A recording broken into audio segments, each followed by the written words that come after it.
Well, Sandra, I know you wanted to see what the story was with the Simplicity, and I know a lot of you other guys are probably interested as well. It is a 67 Simplicity Landlord that I ended up getting from the guy I sold the 65 Allis-Chalmers Big 10 to. And for those that remember, I had a Simplicity 2012 last fall that had a front end loader on it. And well, it's no longer with me. I got the right offer from it from a collector, and all the way from Minnesota. He came down and off it went. So I'd always kind of had a soft spot, and I saw this in the back corner of his stuff and ended up snagging it. Got a pretty good deal on it. I mean, yeah, it needs a lot. I mean, the fender and the other side's kind of smooshed a little bit, and the fender pan is bent down. I did kind of pull up on the fender pan a little bit in the back, but the hood is pretty straight and actually in pretty nice shape paint wise too. The rest of the tractor is hit or miss as far as paint. Got it just as you see it, no attachments, no engine. But what I was thinking for about an engine, I'll show you guys here in a sec. It's in the back corner of the garage. So I've wandered around all the stuff in the garage. Took the long way around. It's a little tight over here. But this is the engine that I'm thinking about putting in that Simplicity Landlord 2012. However, I do kind of have a soft spot for the 2012, and I do know where there's a couple of Landlord 101 parts tractors. I might be more inclined to cut those up and stretch them, kind of put the two and two together. But we'll see how things go. I don't even know if it's gonna fit. That's why I got a tape measure. The engine is about 23 inches tall to the top of the, well, like quarter inch past the top of the spark plugs. Got to give it room for the spark plug wire boots.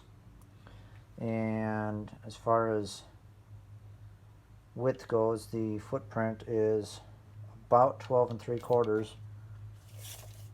The only thing I did not measure yet. Overall length of the engine from front to back is about 16. Because I don't need to worry about the crankshaft, because that can stick out through the front grille. So all I need is about, well, let's just say 17 inches of depth, and that's all I would really need. And this is a Wisconsin TJD, which means it's the later model. It's actually from 1983. I looked up the numbers on the tag there. It is an 18 horse engine, and I've kind of just been waiting for the right project. I had it sitting on the Series Diesel Hydro, and well, it was way too big. I mean, heck, it's pretty much like up to here on the custom from the ground, which is a little more than halfway the height, or half the height of the HH100 that's in this tractor.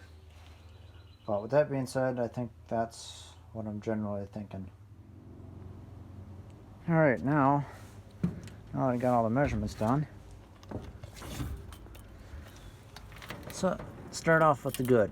So it's 12 3/4 inches, and I've got about 13 3/8. Actually, if I go to the inside of the frame, it'd probably be, yeah, 13 1/4. So I've got a 1/2 inch of wiggle room side to side on the frame as far as the mounting pad goes, which is good. Where the frame angles up, I'm either going to cut out this spot in the frame here more for the shroud, or bring it down and over, like basically put a piece of like angle iron on the bottom side of the frame like that, and then box in the ends to make it stronger, because otherwise you've got like little divots or little kinks in the frame to clear the brig shroud, which could be a folding point to the frame if it has too much stress on it. So that works. If I put the my tape measure just on the lip there, so the engine is 16 inches roughly, 16 and a half, 17. past the or to the end of the cylinder tin on the jug, and sticking out at the front of the grill, I'm right around 13 3/4.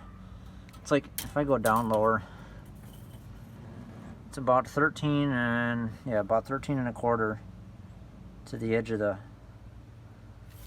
this cutout here at the bottom. Sorry for the bar being in the way, but right to this edge here is about 13 1/4. So I'd have to stretch the frame about 3 or 4 inches, which would be hardly anything. I was thinking I was going to have to stretch the frame darn near a foot, but I won't know until I actually get the engine out, place it on the frame, and see where it sits. Luckily, it'd be nice because I can just unbolt from here, unbolt this stuff, and I can unbolt that bracket down at the bottom. I can get it there. It sucks with the sun because I got a lot of shadows, but that bracket unbolts there for the bottom grill bolt there, and then I'll have all the room in the world just to let the front of the engine hang off the front of the tractor, and then see how much I need to add on. The only somewhat challenging part right now is the height issue, because I have alright, sorry about that. I hit the record button on my phone while I was messing with the tape measure. So I got the tape measure held up to the bottom of the hood, and coming up to the bottom of the frame is right around just shy of 20 1/2 inches. It's like 20 5/8. So I'm about 2 inches short in height, and I have options. I could always drop the motor plate down, so like basically just cut on the bottom side of the frame and extend it at a 2-inch piece of steel all the way across.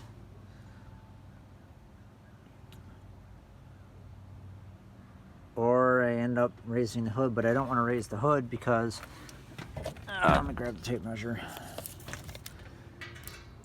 Take 2 inches away, and then all of a sudden your hood is like right here, and it's an inch away from the steering wheel, and you actually don't even have more than about 2 1/2 inches to the back of the steering wheel, so the hood would basically be all the way up to the hood pretty much, and it would look a little awkward. So I'm thinking dropping everything down would be best. However, it all kind of depends on the drive shaft. But a drive shaft wants to line up. Now I could always take the rag joint end off of both ends and put conventional U-joints on it if I've got enough room underneath the tractor, which I believe there should be for a small U-joint. I can put U-joints on it, and then I wouldn't have an issue as far as height goes. And another thing that would factor into me being able to raise the hood up is I have a spare hydro rear end from a later Simplicity Landlord / Sovereign tractor, and I could bolt that into this tractor because this tractor needs a bevel gearbox anyhow. That's all the slop that's in it before it actually, and that's how much slop there is in it. So it needs a bevel gearbox, or at least to be rebuilt. But I could bolt in my hydro rear end or hydraulic lines up, and in the garage, I actually saved it for the 7790 diesel, but I'm thinking about letting that tractor go because I don't use it, it just sits around. But I have, oh, there they are. Jeez, I couldn't even remember where I put them. A little dark back here, you have to pardon me, but I do have a power steering kit out of a Sunstar. So I've got some hydraulic lines, I've got the column, and I actually have the ram itself, as well as the bracket that bolted to the frame. So I could put power steering on that tractor, on that 2012, and then I could push the column up.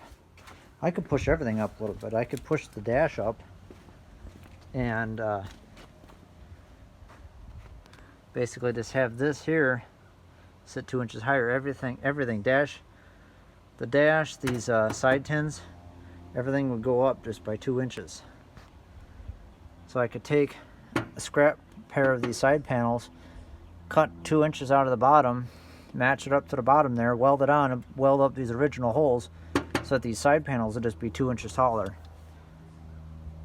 So then pretty much the whole tractor would just get a teeny tiny bit taller and you wouldn't really even notice it per se. So that's where we're at on this one. So this is one I'm definitely going to need some feedback on. So you guys let me know what you think, and I'm going to go ahead and upload this right away instead of waiting until this evening to upload it. So that way hopefully I can get some inspiration while I start digging some stuff out for it. So till then, I'll talk to y'all later.